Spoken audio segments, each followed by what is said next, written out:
तो आज हम लोग पाइथन डेटा स्ट्रक्चर्स को डिस्कस कर रहे हैं। और पाइथन डेटा स्ट्रक्चर्स या सिंपल सी बात करें तो पाइथन में हम लोग ने देखा है कि जब हम किसी वैल्यू को स्टोर करते हैं तो अलग अलग क्लासेस बनती हैं। तो उसी में हम लोग एक आज डिस्कस करें डिक्शनरी। इसको हम लोगों ने प्रीवियस क्लास में थोड़ा सा इसका ओवरव्यू किया था। डिक्शनरी क्या होती है, जैसे यूजुअली जब आपके पास एक डिक्शनरी आती है उसमें क्या होता है, वर्ड मीनिंग होता है। ठीक है, एक वर्ड होता है और उसका कुछ मीनिंग ऐसे करके एक डिक्शनरी में दिया जाता है। पाइथन की जो डिक्शनरी है वो करली ब्रैकेट से बनाई जाती है। एम डी मान लीजिए माई डिक्शनरी इज इक्वल, ऐसे एक करली ब्रैकेट हमने बनाया और इस करली ब्रैकेट में वही वर्ड मीनिंग यानी की और वैल्यू, ऐसे की वैल्यू पेयर में इसे सेव किया जाता है। ठीक है, डिक्शनरी को हम लोग कई तरीके से, मतलब डिक्शनरी को हम लोग आज कई तरीके से बनाना सीखेंगे। तो पहली डिक्शनरी बनाते हैं, जैसे हम एक बनाते हैं डिक्शनरी ऑफ अ पर्सन, कि किसी पर्सन को हमें डिफाइन करना है।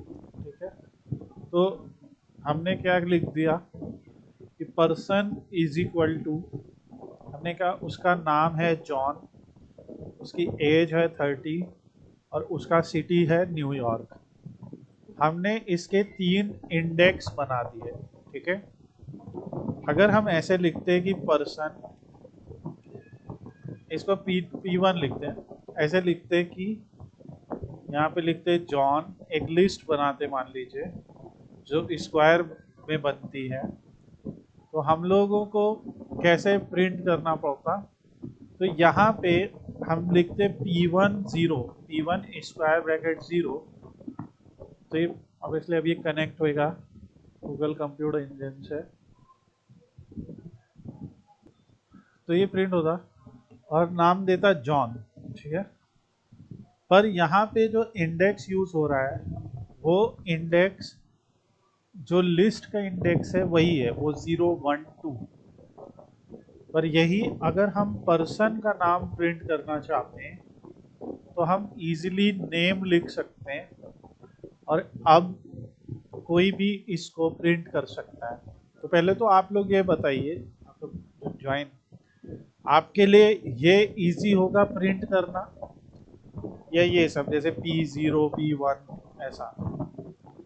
अगर मान लो यहाँ पे कम से कम 50 प्रॉपर्टीज हैं तो आप याद थोड़ी रखोगे कि 0 पे नेम है, 1 पे एज है, 2 पे सिटी है। ये याद रखना मुश्किल होगा ना ये वाला। Are you getting my point? ये याद रखना तो इजी है कि भाई हमने एक प्रॉपर्टी बनाई है नाम और उसकी वैल्यू रख दी है। Are you getting my point? Yes sir. तो ये जो हम लोग इस तरीके से लिखते हैं, ये है डिक्शनरी का सबसे बड़ा बेनिफिट, कि डिक्शनरी में जो आप की और वैल्यू लिखते हैं उनकी और वैल्यू को आप एक्सेस कर सकते हैं। ठीक है, अच्छा अगर हम लिखते हैं पर्सन डॉट गेट एज, तो भी हम उसकी वैल्यू को प्रिंट कर सकते हैं। तो किसी डिक्शनरी की वैल्यूज को एक्सेस करने का क्या तरीका है, हम लिख सकते हैं पर्सन स्क्वायर ब्रैकेट में उसका नाम। ठीक है, और फिर हम लिख सकते हैं person dot get age. Now एक और बात करते हैं, मान लीजिए यहाँ पे ऐसे लिखा है, फिर हम लोगों ने कहा जैसे यहाँ पे है नेस्टेड डिक्शनरी।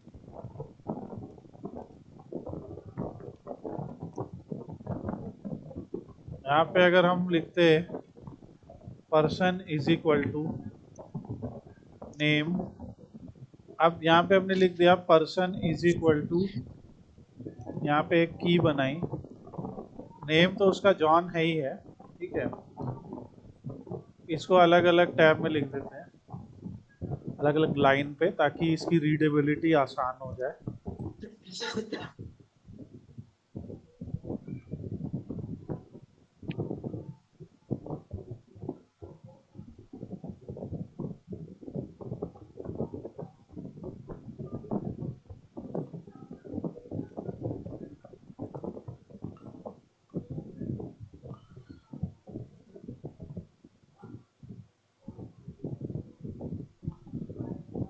कितनी कीज हो गई? यहाँ पे एक ही आएगा। हाँ, अब ठीक है। अभी देखिए क्या हो रहा है, ये भी एक स्ट्रक्चर्ड डेटा है। यहाँ पे हमने, यहाँ पे कितनी कीज है प्राइमरी लेवल पे पर्सन डिक्शनरी में?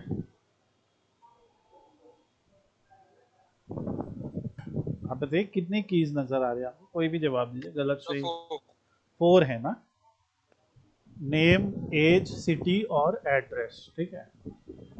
अब वैसे तो हमें सिटी की यहाँ ज़रूरत नहीं है, तो हम जैसे नेम, एज, मान लो उसकी नेम, एज, टाइटल लिख लेते हैं, कंपनी में क्या करता, जैसे हम लिख लेते हैं सेल्स मैनेजर।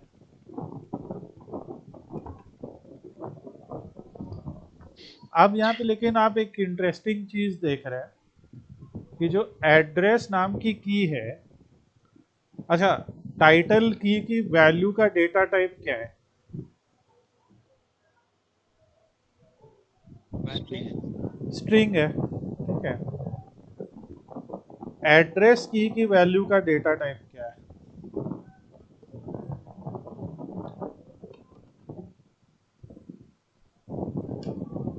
ये तो मिक्स है, अल्फा न्यूमेरिक तो स्ट्रिंग में ही आएगा ये। नहीं, ये तो एक डिक्शनरी है, देखो। समझ रहे हो हाँ बात? जी हाँ जी। हाँ समझ गया, वो इसके अंदर नेस्टेड वाला बन गया ना। हाँ, इसे ऐसे लिख सकते हैं ना, स्टेट न्यूयॉर्क,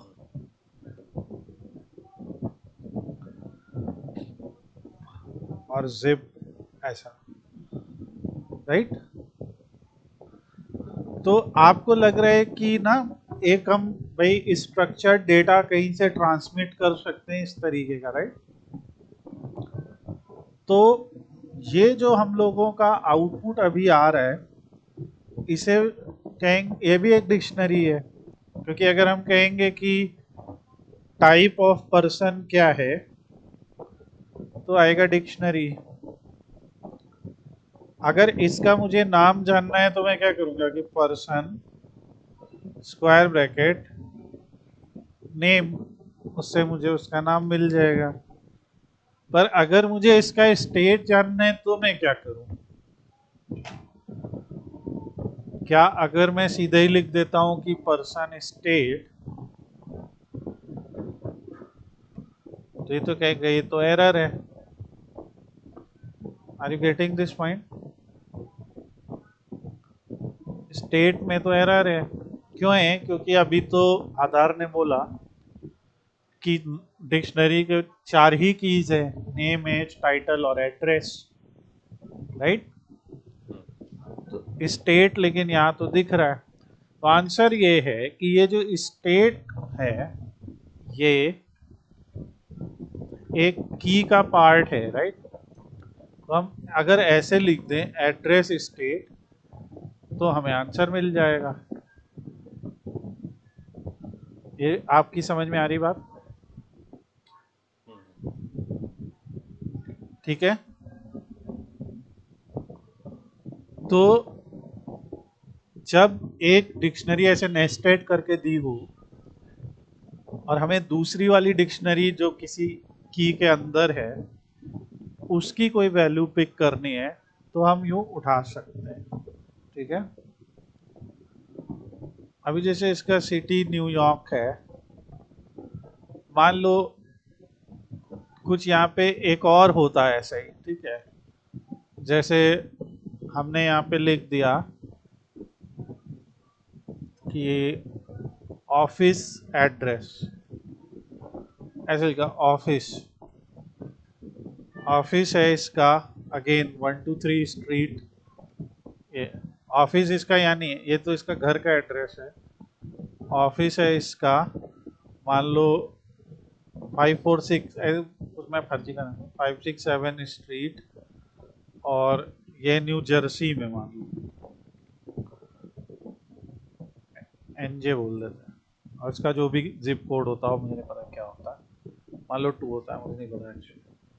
तो यहाँ पे एरर क्यों आ रहा है, क्योंकि यहाँ कॉमा लगेगा, तो ऐसा। तो अभी आप देखो, नेम सिंगल वैल्यू है, एज सिंगल वैल्यू है, टाइटल सिंगल वैल्यू है, वेरी वेरी गुड। एड्रेस जो है वो खुद में एक डिक्शनरी है, और उस डिक्शनरी में कितनी कीज़ें, 1 2 3 4 5, और जो पांचवी उस डिक्शनरी की है, वो पांचवी की भी एक डिक्शनरी है, और ऐसे ही एक पता है किसी भी लेवल तक जा सकता है। तो अब अगर हमें उसका ऑफिस का स्टेट जानना है तो हम क्या लिखेंगे, आप बताइए। यहाँ पे हम क्या लिखेंगे, हमें उसके ऑफिस का स्टेट जानना है, ऑफिस और आ जाएगा एड्रेस और स्टेट के बीच में। है ना। तो यहाँ पे आप ऐसे करके ऑफिस लिख देंगे और ये आ जाएगा, कहेगा एरर है। क्यों एरर है भाई साहब, देखिए हमने कहा एड्रेस है, एड्रेस का पहले ऑफिस उठाते हैं कि इसको क्या तबीयत खराब होगी, स्पेलिंग मिस्टेक है क्या, एक बार चेक किया जाए।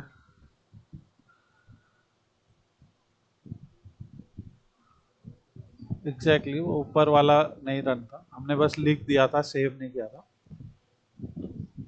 तो अब ये जो पर्सन, एड्रेस, ऑफिस लिख दिया, और फिर इसके बाद स्टेट लिख दिया, I guess now you get the context कि क्या हो रहा है, राइट।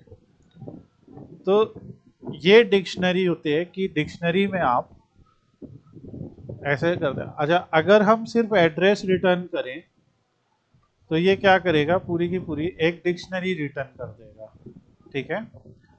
और इसको हम सेव कर सकते हैं समथिंग लाइक पर्सन एड्रेस, है ना, इज इक्वल टू, और फिर आगे इसको हम रन करें तो ये आएगा, ओके।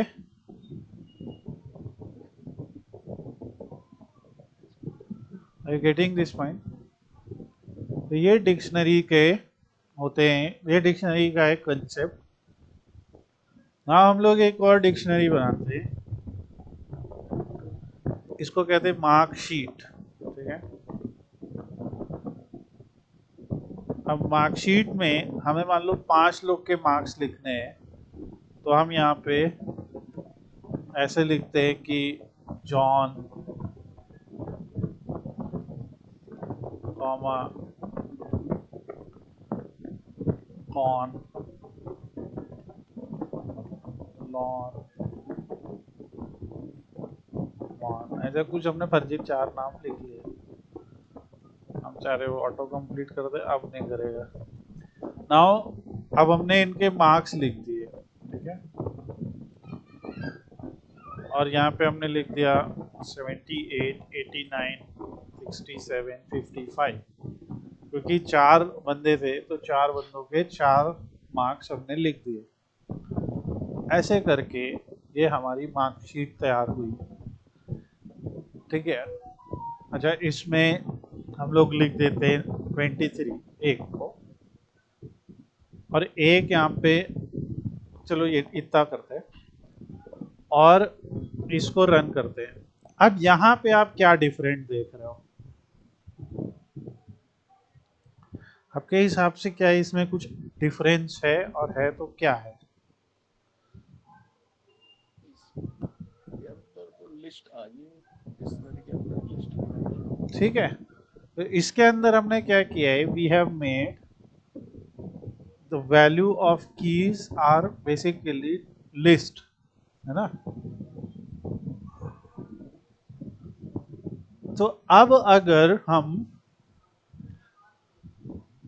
कहें इंपोर्ट पांडाज एसपीडी, हमने कल थोड़ा सा इसका इंट्रो किया था, राइट। इंपोर्ट पांडास एसपीडी हमने पढ़ा था। पांडास जो होता है वो एक पांडास एक तरीके का लाइब्रेरी है जिसके अंदर हमें डेटा स्ट्रक्चर मिलते हैं, लिस्ट और सॉरी सीरीज और डेटा फ्रेम जैसे, और मिलते हैं बहुत सारे मेथड जिसके थ्रू हम डेटा को लोड कर सकते हैं, ट्रांसफॉर्म कर सकते हैं, एक्सट्रैक्ट कर सकते हैं, पूरा डेटा एनालिसिस कर सकते हैं। बहुत ही तगड़ी लाइब्रेरी है। बेसिकली जो काम एक्सेल कर सकती है, जो काम एसक्यूएल कर सकती है, जो काम पावर बीआई कर सकता है, बहुत सारा काम पांडास भी कर सकता है। और हम यहाँ पे इससे कहते हैं PD dot data frame marksheet. हम कह रहे हैं कि डीएफ जो है ये, और अगर हम डीएफ को रन करें तो अभी आप देख रहे हैं क्या आ जाएगा, कैसा डेटा आ जाएगा कि वो मार्कशीट अब बन जाएगी टेबल।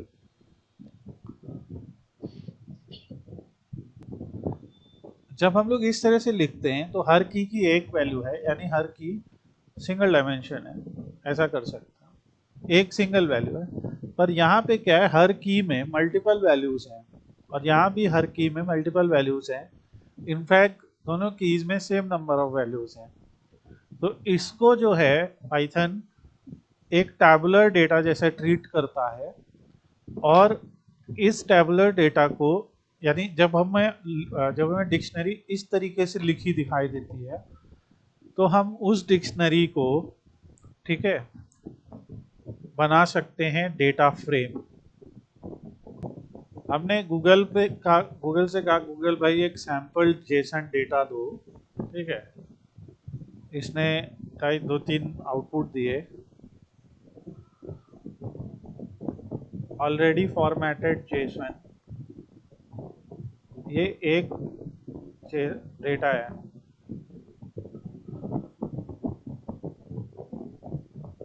ये वेबसाइट कह रही है कि ये जेसन है, पर आपको ऐसा नहीं लग रहा है कि एक लिस्ट बनाई गई है और उस लिस्ट के अंदर 3-4 वैल्यू लिख दी गई है। कॉपी करके लाते हैं, लिस्ट के अंदर 3-4 वैल्यू लिख दी गई है, फिर लिस्ट बंद कर दी, राइट, और इसको डेटा बोल दिया, राइट। और अगर हम इसको कहें कि डेटा ऑफ 0 पे क्या है, तो आदिल सोलंकी आ गया और हमने कहा कि अच्छा ये डेटा 0 का आईडी क्या है, तो कह रहा है ये तो बहुत बड़ा एरर है। हाँ, क्योंकि हमने यहाँ पे कोट ही नहीं लगा, क्योंकि वो आईडी एक्चुअली में एक स्ट्रिंग है, तो ये हमें आ गई आईडी। तो आप एक बात समझ रहे हैं कि, और यहाँ देखो ध्यान से, ये यूआरएल देखो, ठीक है। इस यूआरएल को चलो हम लोग अपने फायरफॉक्स भाई पे खोलते हैं। फायरफॉक्स ने देखो इसे कैसे दिखाया, ऐसे फायरफॉक्स ने इसे प्रॉपर जेसन डेटा के तरीके से दिखाया। इसको हम फिल्टर भी कर सकते हैं, जैसे उईघुर, क्या है उईघुर, UI, आप इसको जो भी प्रोनाउंस करो, UI। अब जितने भी यहाँ पे आ रहे हैं देख रहे हो, फिल्ट्रेशन भी हो रहा है ना, सारे इस लैंग्वेज को बोलने वाले लोग आ रहे हैं। Are you getting this point? हमने ऐसी एक रैंडम सी जेसन स्ट्रिंग उठाई और अब उसको हम पढ़ सकते हैं। Do you think this is structured data?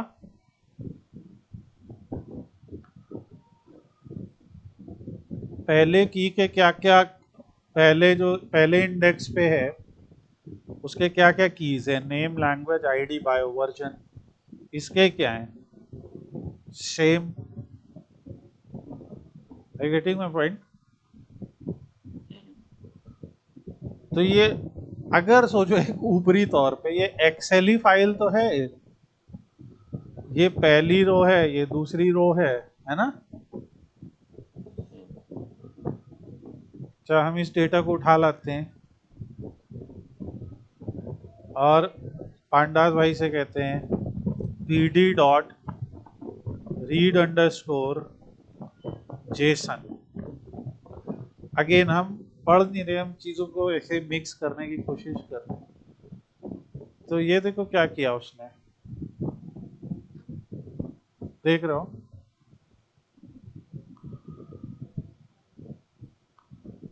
Are you getting this point?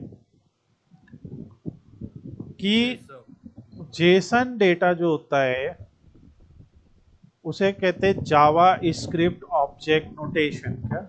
JSON, JavaScript object notation. ये क्या होता है? ये डेटा को एक जगह से दूसरी जगह ट्रांसमिट करने का एक तरीका होता है, ठीक है? और इसमें हम लोग या तो लिस्ट ऑफ डिक्शनरीज ट्रांसफर कर देते हैं या फिर डिक्शनरी ऑफ लिस्ट ट्रांसफर कर देते हैं। तो अभी इसको भूलते हैं, ये हम लोग पढ़ेंगे पूरा ऐसे। और एक इम्पॉर्टेंट बात, जब हम लोग किसी एपीआई को हिट करते हैं, ठीक है, तो वो एपीआई हमें जो डेटा रिटर्न करती है ज़्यादातर आज की डेट में वो जेसन फॉर्म में रिटर्न करती है, ठीक है? उस एपीआई की को हमने हिट किया और उसने हमें डेटा जेसन में दिया, और पाइथन को डेटा जेसन डेटा को रीड करना आता है। तो इससे क्या हुआ कि पाइथन एक बहुत अच्छी लैंग्वेज बन गई जिसके थ्रू हम सीधे एपीआई से बात कर सकते हैं, ठीक है? आप लोगों ने कुछ ऐसी साइट्स देखी हैं जो इंडियन रेलवे की तो नहीं है, पर फिर भी इंडियन रेलवे के टिकट अवेलेबिलिटी को बताती हैं। देखिए ऐसी साइट्स, आपने ऐसी भी साइट देखी होंगी, ऑब्वियसली बहुत सारी हैं, जहां से आप सेम फ्लाइट कंपनी की टिकट सेम फ्लाइट की बुक कर सकते हैं। आप अगर अभी डालोगे, राइट, अभी डालोगे कि मुझे लखनऊ से दिल्ली जाना है, तो वही सेम फ्लाइट वेबसाइट ए भी रिटर्न करेगी, वही सेम वेबसाइट बी भी रिटर्न करेगी, राइट?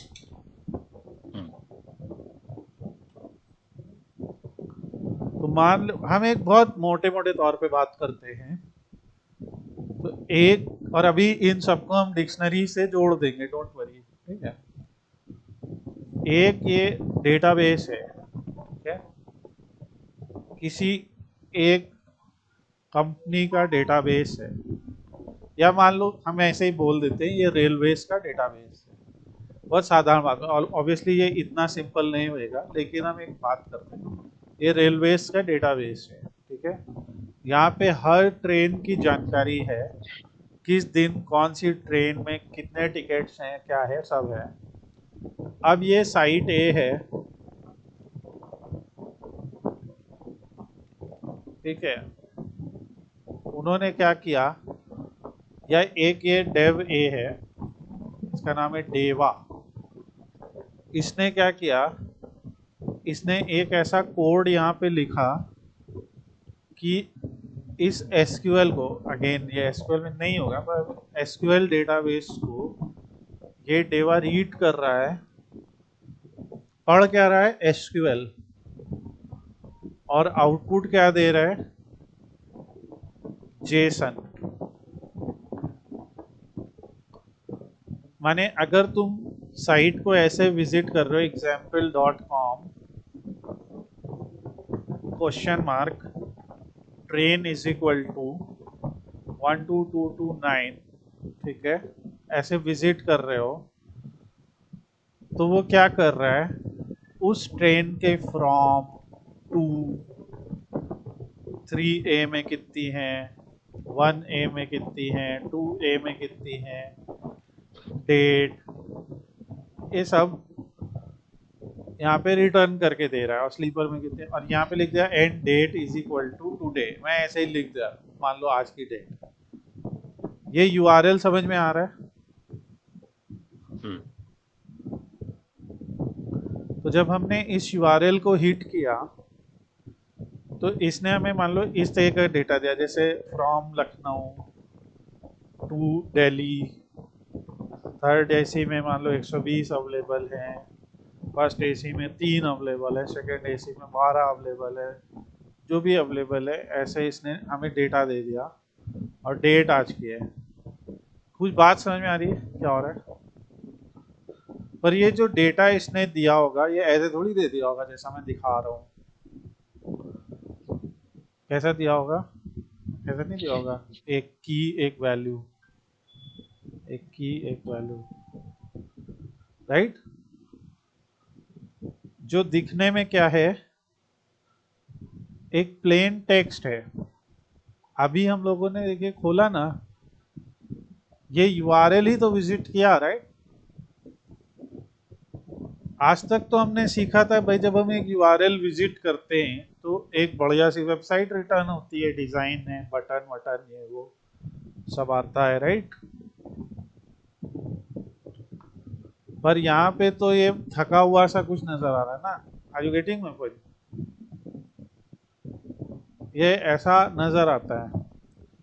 तो ये जो चीज है, सिर्फ इतना देखो तो ये डिक्शनरी की तरह नहीं है। तरह क्या, डिक्शनरी तो है ये, देखो, है ना? तो ये डिक्शनरी जो हम पढ़ रहे हैं इसका क्या यूज है कि आगे चल के हम लोग ऐसे ही सर्वर्स को रीड करेंगे, ठीक है? तो जैसे हमें मान लो पाइथन में एक ट्रेन बुकिंग सिस्टम बनाना है। अब कंपनी हमें सीधे डेटाबेस का तो एक्सेस दे नहीं देगी कि ये लो भैया डेटाबेस का एक्सेस लो और यहाँ से डेट बार बार हिट करो इसे और हमारे सर्वर की बजा दो बार बार। वो क्या करती है, क्योंकि उसके डेटाबेस में तो हजारों टेबल्स हो सकती हैं, वो केवल एक एंड पॉइंट ऐसा बना देती है जिस एंड पॉइंट को जब हम हिट करते हैं तो सिर्फ हम एक छोटी सी जानकारी उस बहुत बड़े डेटाबेस से पाते हैं। यही वजह है कि जब आप किसी भी फ्लाइट बुकिंग में जाके इंक्वायरी करते हो, फॉर्म भरते हो, तो आपको सब जगह एक ही अवेलेबिलिटी नजर आती है, क्योंकि एक कोई ऐसा सेंट्रल अथॉरिटी है जो उस सारे डेटा को कंट्रोल कर रहा है और सबको उसने उस डेटा का एक्सेस दे रखा है, ठीक है? तो ऐसा है, एक बहुत बेसिक, इसको हम एपीआई भी बोलते हैं। जो एपीआई है उस पे हम लोग पोस्ट या गेट कर सकते हैं डेटा को, ठीक है? माने हम और डिलीट भी कर सकते हैं। बेसिक तौर पे पोस्ट या गेट रिक्वेस्ट कर सकते हैं। पोस्ट मतलब क्या है कि हम उसको कुछ डेटा दे रहे हैं, और गेट मतलब क्या है, हम उससे कुछ डेटा रिट्रीव कर रहे हैं, ठीक है? तो ये एपीआई कई बार टू वे भी होती है कि इसी में आप वैल्यू पास करके दे दो तो वो डेटा में जाके सेव हो जाएगी, और इसी में आप वैल्यू लिख के दे दो तो वो डेटा से वैल्यू रिट्रीव हो जाएगी। इट टोटली डिपेंड्स कि एपीआई की कोडिंग कैसे हुई है। हम लोग भी अपने एपीआई बनाएंगे, ठीक है? तो ये है एक लिस्ट ऑफ डिक्शनरीज।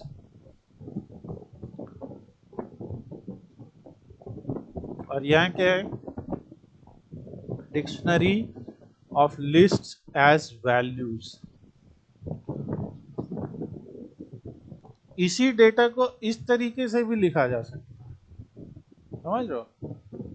इन्हें ऐसे लिख दो ना, सारे पहले नाम लिख दो, अदील, अफजल, आमिर, ऐसे सारे नाम लिख दो, फिर सारी लैंग्वेज लिख दो, ऐसा करके, राइट? तो ये इनका कुछ है। तो ये जैसे इन्होंने दिया है colour red, colour green, colour blue, अलग अलग। तो जैसे बहुत सारी कन्फिग फाइल्स होती हैं, बहुत जगह इसका यूज होता है। ये देखो एक इन्होंने दी है, the object return from most server APIs are highly nested. ये बोल रहा है ना ये चीज कि जब हम लोग एक्चुअल सर्वर से बात करेंगे तो वो ऐसे नेस्टेड में नेस्टेड में नेस्टेड होगी। ये तो हम लोग ने पढ़ा अभी ना थोड़ी देर पहले।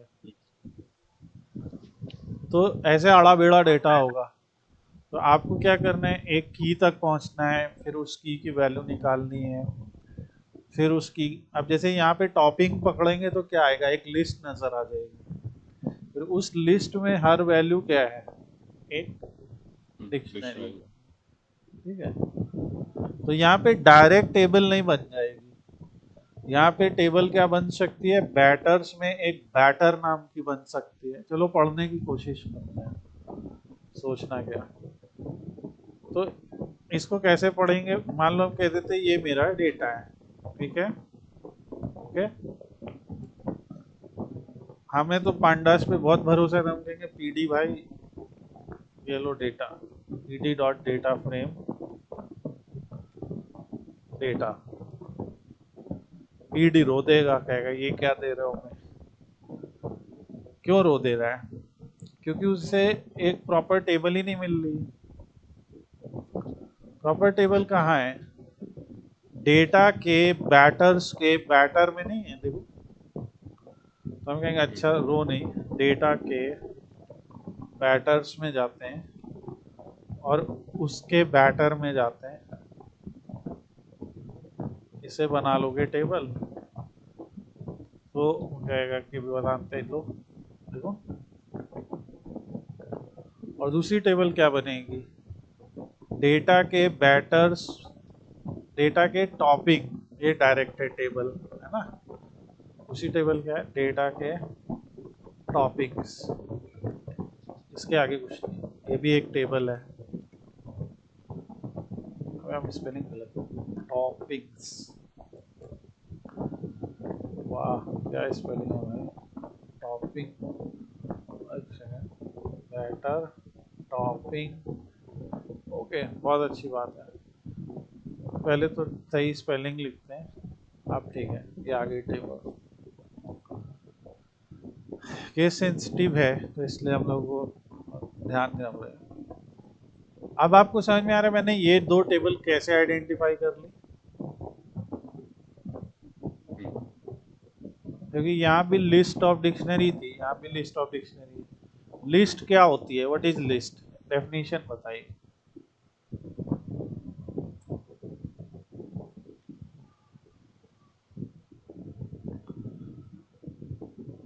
Ordered and indexed collection of data, right. तो यानी ये सब ऑर्डर में है, ये सब इंडेक्स हैं। तो ये देखो ना, आ गया इंडेक्स 0 1 2 3 4 5 6। अभी आपको डिक्शनरी, लिस्ट और डेटा फ्रेम के बीच में कुछ रिलेशन समझ में आ रहा है, थोड़ा बहुत। जहां जहां आप डेटा ऐसा देखोगे यहाँ पे लिस्ट ऑफ डिक्शनरीज हैं with same number of keys and values, उसको आप टैबुलर बना सकते हो। ये पूरा टैबुलर क्यों नहीं बना, क्योंकि जो लिस्ट ऑफ डिक्शनरी है, क्योंकि इसमें नंबर, हर एक की सेम वैल्यू नहीं है ना, सेम लेंथ ऑफ वैल्यू नहीं है। यहाँ पे सिंगल है, सिंगल है, सिंगल है, राइट। फिर यहाँ बैटर्स का कुछ आ गया, राइट, फिर बैटर्स में बैटर आ गए। ये ये एक ऐसी की है जिसकी वैल्यू में सभी वैल्यू की सेम लेंथ है और वो सब डिक्शनरी है। उसी तरह से टॉपिंग है, वहां पे भी लिस्ट है और उसके साथ डिक्शनरी। तो डेटा या तो ऐसा दिया होगा, कैसा, जो अभी हम लोग ने बनाया ये,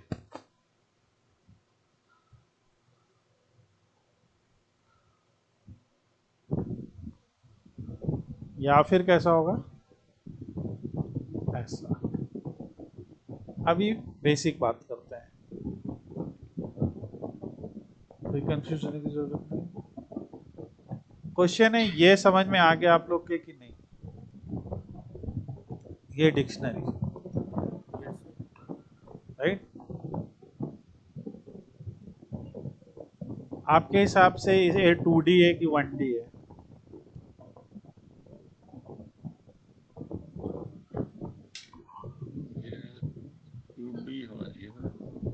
2D है,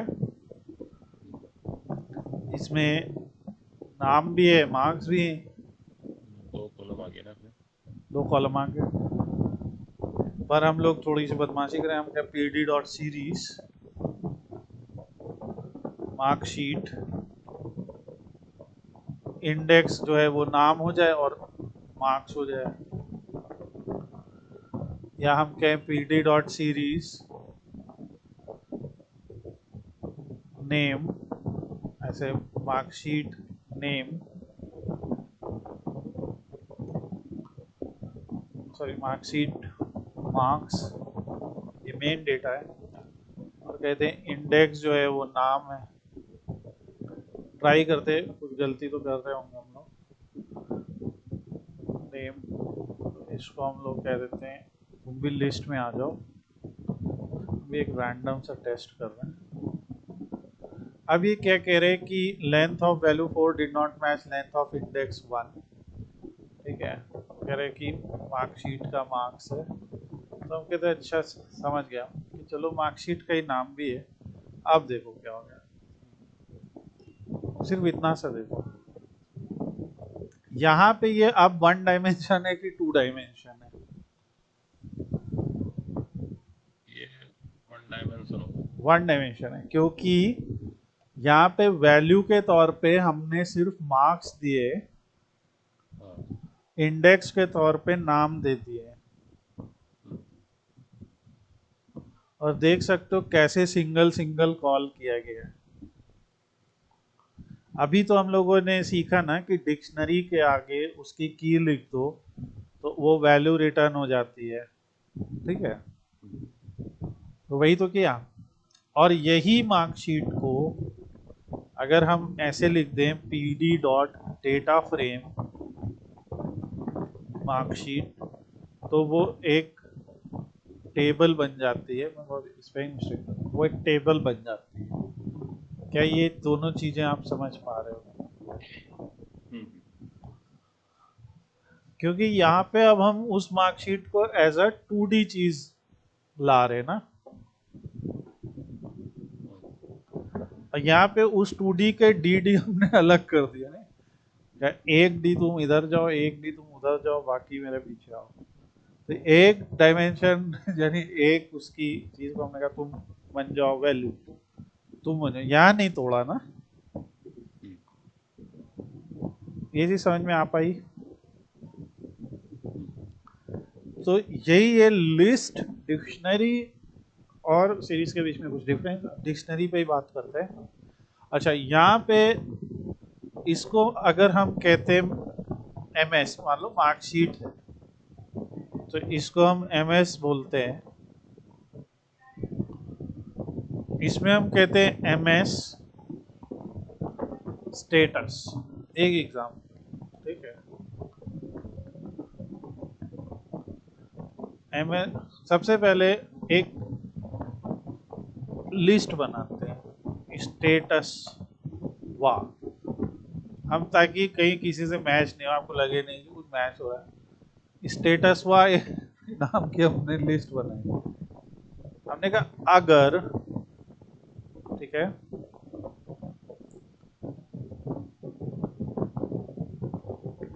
ठीक है, फिर हमने कहा फॉर आई इन ने मार्कशीट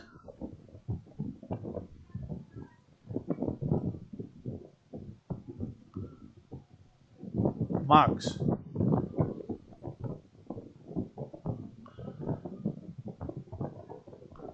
if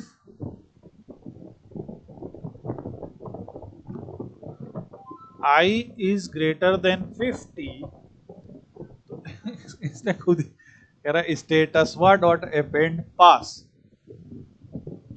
एल्स स्टेटस वा डॉट अपेंड फेल। बेसिकली हम कह रहे हैं कि अगर किसी बच्चे के मार्क्स 50 से ज्यादा हैं तो इस लिस्ट में क्या भर दो, पास, और अदरवाइज इस लिस्ट में भर दो फेल, ठीक है। अब हमें चेकिंग करनी है, अब क्या एक एक की करेंगे, मान लो यहाँ 1000 बच्चे हैं तो क्या एक एक के आगे जाके लिखोगे ये पास है वाले, राइट? तो हमने एक लूप लगा दिया, फॉर लूप। अब आपको पता है ये फॉर लूप कितनी बार चलेगा? ये फॉर लूप उतनी बार चलेगा आई जितना वैल्यू है। जितने मार्क्स में वैल्यू है, ठीक है? हर बार आई वो मार्क्स बनेगा, पहली बार 23 बनेगा। क्या 23 50 से ज्यादा है? नहीं, तो फेल। 89 आया, ठीक है? क्या वो ज्यादा है? नहीं। 67 आया, 55 आया, जो भी होगा। और ऐसे क्या होगा, ये जो स्टेटस है, स्टेटस वाई, ये क्या हो जाएगा? ये देखो ना, फेल पास पास पास। ठीक है, ये चीज समझ में आ रही है या नहीं? आ रही है आधार कि नहीं? तो अब लेकिन हमारा जो ये ms नाम का सेट है, यानी सॉरी जो डेटा फ्रेम है, इसमें कैसे लाएं उसे? तो हमने क्यों उसका नाम स्टेटस पर रखा है? ऐसे ही जानबूझ के हम कहेंगे जो ms में हम उसका रिजल्ट बोल देते हैं। चलो स्टेटस तो थोड़ा वैसा, रिजल्ट इसको बना देते हैं स्टेटस वा, ठीक है? क्योंकि इसमें भी कितनी वैल्यू है? 4, और इसमें भी 4। तो इस नाम की कोई वैल्यू थी नहीं उसके पास, पर अब बन गई। और इस तरीके से एक नया कॉलम हमने जोड़ दिया, ठीक है?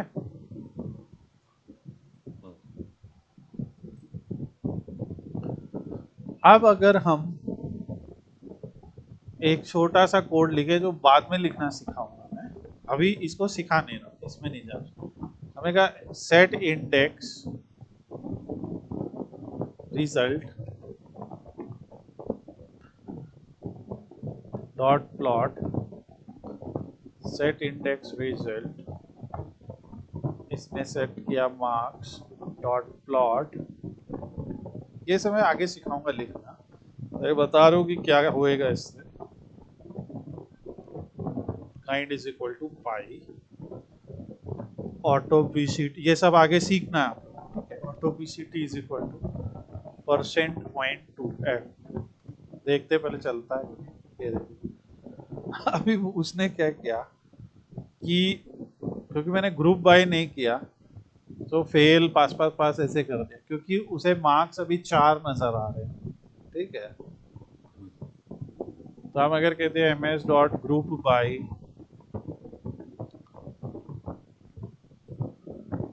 रिजल्ट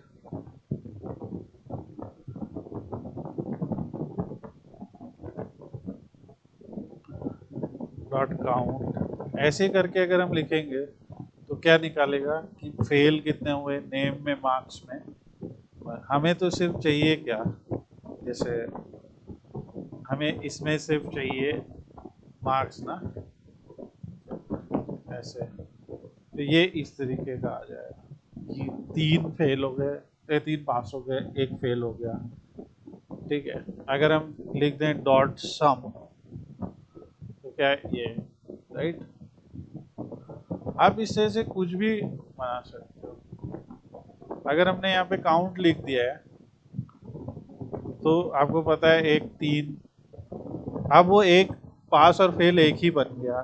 फिर लिखा dot plot kind is equal to पाई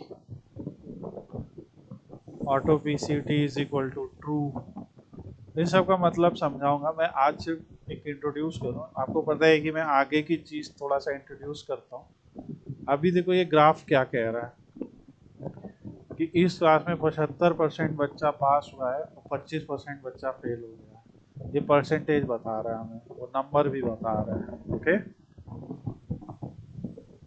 ये हम सीख, तो एक डिक्शनरी में सिर्फ हम लोगों ने बच्चों के नाम और मार्क्स लिखे, ठीक है? हमने जाना कि इसको हम एक डेटा फ्रेम बना सकते, यानी उस डेटा फ्रेम में टैबुलर डेटा ला सकते। ये कोड अभी पूरा दूंगा, ऑब्वियसली वीडियो रिकॉर्ड हो रहा है, आपको ये सब करके देखना है। फिर हमने क्या किया, एक कंडीशनल कॉलम बनाया। क्या बनाया, इसको हम बोलेंगे एक कैलकुलेटेड कॉलम या कैलकुलेटेड फील्ड। हमारे डेटा सेट में वो फील्ड नहीं थी मौजूद पहले से, हमने उसे कैलकुलेट करके बनाया। कैसे बनाया, एक लॉजिक लगाया। हमने कहा सीधा लॉजिक है कि भैया अगर इतने से ज़्यादा आए तो ठीक पास, इतने से कम आए तो फेल। ठीक है, तो ये किया और इससे क्या हुआ, रिजल्ट आ गया। और ये एक रिजल्ट नाम का कॉल, तो ये स्टेटस में वैल्यू आ गई और फिर इसमें रिजल्ट नाम में ये आ गया। और यहाँ पे आपने ये लिख दिया और इस तरीके से आपने एक ग्राफ बनाया। ग्राफ बनाना हम आगे सीखेंगे। अब जैसे आपको पता है हमारे पास एक पर्सन नाम की डिक्शनरी है, तो कुछ मेथड्स जानते हैं। पहला मेथड है डॉट कीज। ये मेथड डिक्शनरी का क्या करेगा, सिर्फ की के नाम देगा। ये बात समझ में आ रही है कि जो जो कीज हैं उसके पास। एक और मेथड है, इसका मतलब है वैल्यूज। ये मेथड क्या करेगा, ये मेथड करेगा सिर्फ वैल्यू रिटर्न करेगा। ऑब्वियसली हमारी, क्योंकि पर्सन नाम की डिक्शनरी जो है वो बड़ी नेस्टेड है, तो वैल्यू ऐसी आ रही है, राइट। पहली जॉन आ रही है, फिर 30 आ रही है, फिर ये। ठीक है, फिर इसी में अगर हम यहाँ पे लिखते हैं डॉट आइटम्स, ठीक है, एक काम करते हैं, एक थोड़ी सी तमीज की डिक्शनरी बनाते हैं जिससे थोड़ा समझ में आए। मान लो यही वाली अभी बना लेते हैं।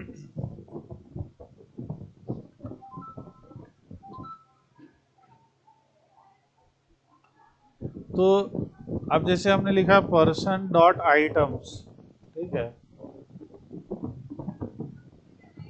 और ये सब मेथड्स हैं केवल डिक्शनरी के, जैसे लिस्ट के होते हैं ना, अपेंड, एक्सटेंड, ये सब। तो ये इसके हैं। अब ये आइटम पता है क्या रिटर्न कर रहा है, की वैल्यू पेयर को एक लिस्ट के अंदर राउंड ब्रैकेट्स में एज अ टपल रिटर्न करना है। इसका यूज क्या है, जैसे मान लो मुझे इन कीज को कहीं यूज करना है, तो हम ऐसे लिख सकते हैं for I in person dot keys print I. तो क्या होगा, वो सारी कीज प्रिंट हो जाएंगी, है ना।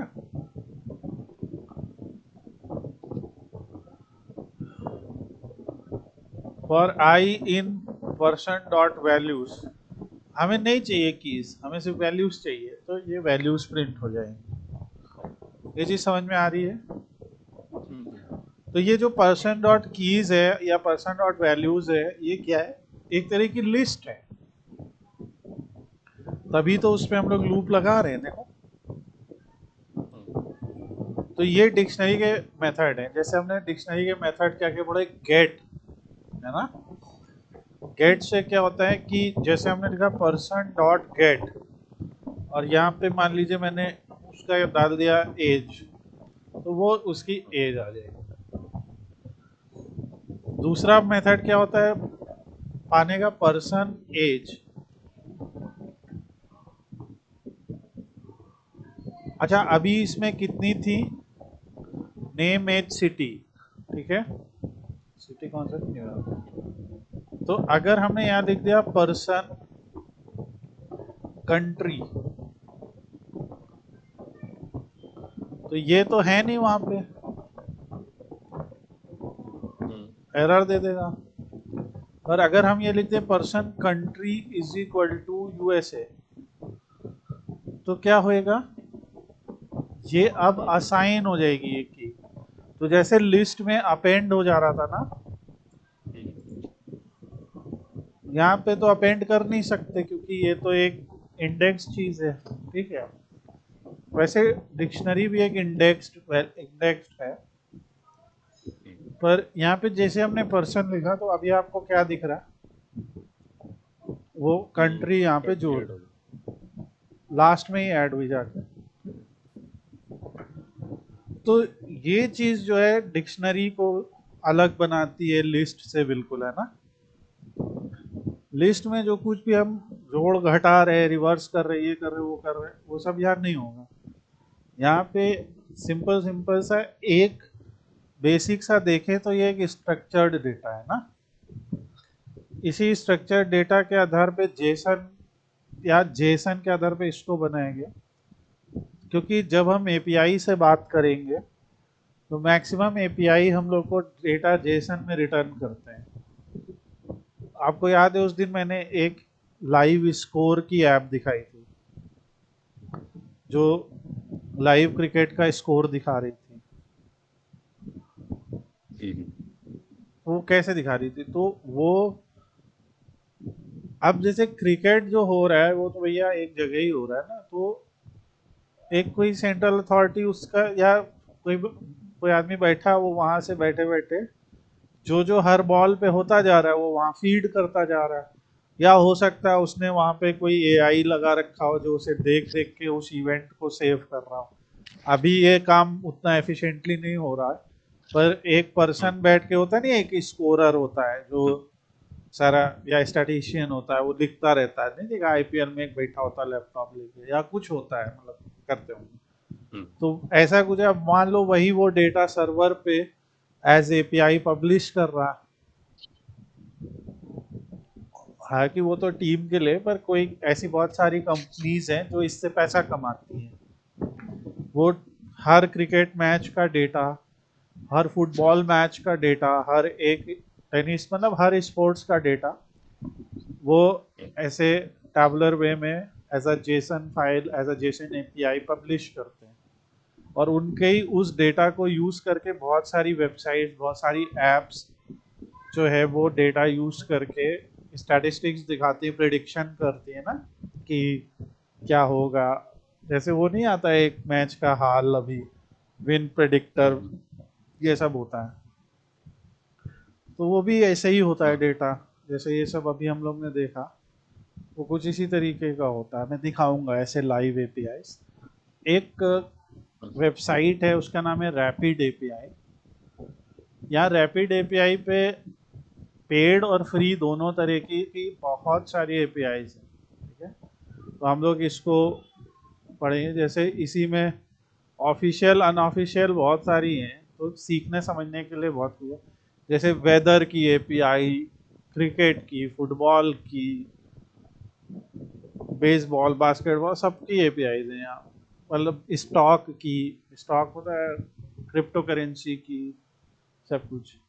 और एक यहाँ पे मार्केट प्लेस एपीआई है। जैसे इसमें बहुत सारी होते हैं कि बहुत सारी वेबसाइट हैं इस टाइप, ठीक है। अगर आप गिटहब पब्लिक एपीआई डाल दोगे, यहाँ पे गिटहब पब्लिक एपीआईज, तो ये एक खुल के आता है।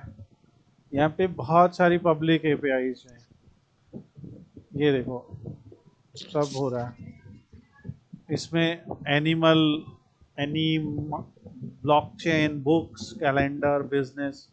अभी इसमें जैसे वेदर की भी होगी, ये वेदर स्टैक, 7 टाइमर, एक्यूरेट। इसमें एक बहुत अच्छा वो है ओपन वेदर करके, ये ओपन वेदर मैप। ये बहुत ही अच्छी सर्विस है। इससे तो मैंने 7-8 साल से मैं इसको पढ़ाता हूँ, तो बताता हूँ। इसमें ये वेदर एपीआईज हैं, तो किसी भी शहर का पूरा डेटा देखना है ना, तो यहाँ पे कर, तो इस पे हम लोग एक प्रोजेक्ट बनाएंगे, ठीक है, पूरा। और हम लोग एक छोटी सी ऐप बनाएंगे जिसमें हम शहर का नाम पास करेंगे इसको। तो ये इन सब के डॉक्यूमेंटेशन होता है। अभी यहाँ पे ये कहेगा कि बताएगा ना कैसे, ये देखो, देखा, कह रहे मैं तुम्हें जब जब तुम उसको रन करोगे क्या दूंगा, ये latitude, longitude, time zone, data ऐसे दूंगा। तो दिख नहीं रहा है, वही सेम चीज नहीं दिख रही है कि कुछ कीज हैं उनकी सिंगल वैल्यूज हैं, कुछ कीज हैं उनकी लिस्ट है, ये टैबुलर हो जाएगा, है ना, ऐसा। और ये ऐसा जो जो सर जो मैं क्वेश्चन था, हाँ, जो एपीआई जो है, ये जो साइट जो आप बता रहे हैं, जो एपीआई प्रोवाइड करा रही हैं, ये ये डेटा कहाँ से, ये इस डेटा को एंट्री करती हैं रेगुलर? इसका एक सोर्स हो सकता है कि मान लो जैसे इनके सेंसर्स लगे या सैटेलाइट है, मतलब ओके। तो वहां से ये डेटा कलेक्ट कर रही हैं। से, okay okay, it sensor, means कि इन लोगों ने या तो कुछ हार्डवेयर लगाया होगा, तो हार्डवेयर को एग्जैक्टली आईओटी वगैरह से लिंक करके किया होगा। एग्जैक्टली एग्जैक्टली हार्डवेयर से आईओटी किया, आईओटी से सर्वर पे पुश किया डेटा, और फिर एक डेटाबेस में आ गया। अब उसे एज अ एपीआई कर रहे हैं और कह रहे हैं कि ये वाला यूआरएल विजिट करो, इसमें अपनी एपीआई की लगाओ। क्योंकि ऐसे तो क्या है कि बहुत लोग फिर इसका मिसयूज करने लगते हैं ना, हम्म। मतलब एक ही सेकंड में हजारों बार कॉल कर देंगे, इनका सर्वर ही बैठ जाएगा, मतलब तो वो एक एपीआई की लगा देते हैं, जिससे वो मतलब की लिमिट कर देते हैं ना, कि आप एक पर्टिकुलर टाइम फ्रेम में कितनी बार उसे हिट कर सकते हो, है ना। हम्म। और बहुत सारी ओपन होती हैं, जैसे ये ओपन है, अभी जो देखी थी हम लोग ने, नहीं एक एग्जांपल देखा था वहां पे, ओपन और ऑथेंटिकेशन वाली रहती है। ओपन में क्या होता है, आपको कोई की भी कुछ नहीं डालना है, सीधे यूआरएल को विजिट करो तो कुछ डेटा आएगा, है ना। और जैसे इसी में ही वेदर में ही देखो, 7 टाइमर क्या कह रहा है, कह रहा है कि इसे कोई ऑथेंटिकेशन नहीं चाहिए, कुछ नहीं चाहिए, ये 7 टाइमर है। अब मैंने इसको नहीं पढ़ा ओपन वेदर पे, तो मैंने कुछ किया। अब जैसे ये कह रहा है कि यहाँ पे ऐसा कुछ विजिट करो, देखे क्या होता है। तो ये देखो ऐसा कुछ डेटा दिखा रहा है बहुत अच्छा से, फोरकास्ट कुछ इमेज दिखा रहा है, तो ये जेसन भी नहीं रिटर्न कर रहा है, ये कुछ और ही रिटर्न कर रहा है, राइट। तो जैसा मैंने कहा कि वो तो एपीआई डेवलपर पे है ना, कि वो रिटर्न क्या करता है ना। हमें खास करके वो देखना है जो जेसन रिटर्न करता है, ठीक है। जैसे पायरेट वेदर है, ये भी कह रहा है गेट एपीआई की पालो यहाँ से। सबका रूल लगभग वही होएगा, एक यूआरएल होगा, उस यूआरएल को आप विजिट करोगे, वो डेटा देगा, वो डेटा को आप पाइथन से रीड करोगे, रीड करने के बाद जो जो चीज दिखानी है वो दिखा दोगे। क्योंकि मान लो वो तुम्हें 50 कीज रिटर्न कर रहा है, पर तुम्हें दिखानी केवल है उस शहर का नाम, उसकी डेट, उसका टेम्परेचर और उसकी विंड स्पीड, है ना। लेट्स से कि वो दिखाना है, तो वो सब करेंगे, तो आगे करेंगे इसी तरीके से। जो मार्केट स्टैक, ऐसे बहुत सारे हैं। एक है आपका, मैं बताऊंगा उसको। जैसे एक ये वेबसाइट है, ये भी एपीआई देते हैं, मार्केट स्टैक।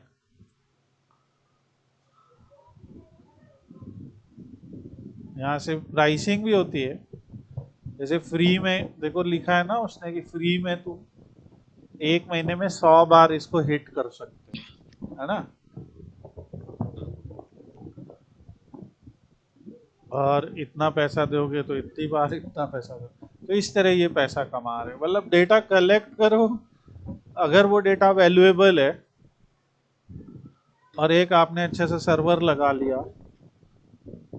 तो लोग आपको जो है, मतलब कितना है, 0.003 पर ईच रिक्वेस्ट लगभग आपसे चार्ज कर रहे हैं ना। इसी जो मैं नाम ले रहा हूँ वो है फाइनेंशियल मॉडलिंग प्रेप, बहुत पहले इस पे काम है, फाइनेंशियल मॉडलिंग प्रेप एपीआई। ये सब हैं, इसके नाम ले तो सब लोग इसको देख सकते हैं। इसका भी ये सब क्या रहते हैं इनके, देखो real time market data, historical market data, financial statement. आपने देखा नहीं, अभी सीधी बात है, एप्पल का स्टॉक कैसा रहा, क्या रहा, तो वो तो एक ही जगह पता होगा ना भाई, सब जगह, है ना। और ये डेटा कैसे दिखा रहा है इसमें कि BTC USD कितने का चल रहा है, ये कन्वर्जन कैसे चल रहा है, इसमें अलग एप्पल का क्या चल रहा है ना, इसका भी डॉक्यूमेंटेशन है, प्राइसिंग है। इसमें भी एक फ्री टियर दिया होता है इन्होंने, बेसिक है, 250 बार हिट कर सकते। तो एज अ स्टूडेंट हम लोग इसको करेंगे और फिर मान लो हम इसकी एक ऐप बनाना चाहते हैं, we want to give some data, then we can use. तो ये इनका यूज होगा। और सभी इसका भी जैसे डॉक्यूमेंटेशन देखोगे तो ये भी डेटा वैसे ही रिटर्न कर रहा है, दिख रहा है। तो नहीं लग रहा है ये तो वही पाइथन ही है ना, ये तो डिक्शनरी। एक्चुअली ये जेसन है जिसको हम पाइथन और डिक्शनरी का मिक्स मान रहे थे हमारे लिए ये। तो इसीलिए इसको पाइथन को अपनाने में बहुत समय नहीं लगेगा ना इस डेटा को, क्योंकि पाइथन में दोनों तरीके का सपोर्ट है। और फिर पांडास एक स्टेप आगे ले गया, कह रहे हम तो उसे सीधा टेबल ही बना देंगे, हटाओ अगर वो टेबल है। और टेबल पे तो फिर आपको पता ही है, टेबल आ गया तो फिर तो उस पर कुछ भी कर सकते। तो ये पढ़ना है आगे, ठीक है, ये सब हम लोग का अरे ये डिक्शनरी है। अब हम पाइथन और पांडास को कंटिन्यू करेंगे with more knowledge of dictionary and JSON that we have. और हम लोग जेसन का भी एक अलग से चैप्टर भी करेंगे।